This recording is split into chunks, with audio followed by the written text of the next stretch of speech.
Hi, I'm Mark Sniderman, and I'm here to talk about Economics 374, the economics of financial regulation. This course will be of practical use for students interested in a variety of subjects. First of all, if you're interested in financial markets, if you think you might be working for a financial institution, this course will really help you understand how financial markets are regulated. Second, even if you're ultimately thinking of working for an organization that's not financial in nature, if you expect to have any interaction with financial markets, again, this will help you understand how they work and how they're regulated. And finally, students who are broadly interested in public policy, particularly regulation, this course is a practical application of that as well. The jumping off point for the class really begins with the financial crisis of 2007 that we've just worked our way out of. To economists, financial crisis such as the one we went through is kind of like the bubonic plague.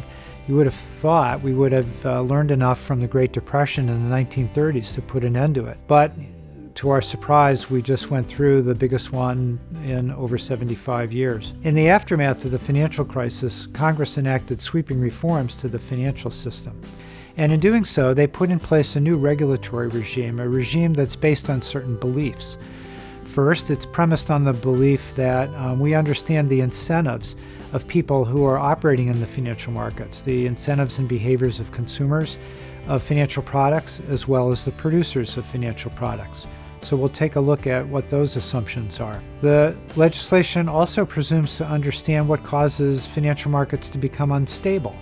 So we're going to look at causes of financial market instability. And finally, the legislation is based on a premise that we understand how public policy can intervene in the marketplace to actually correct the imbalances and promote financial stability. Now, the legislation's been enacted, but to a large extent, the restructuring of the financial system is still very much a work in progress. There's a lot of regulations being written, and a lot of the organizations that have issued new regulations are just at the early stages of trying to figure out how to work with them and implement them. That's, of course, true for the financial market participants whose behavior is being regulated. So in this course, we will understand what these regulations are.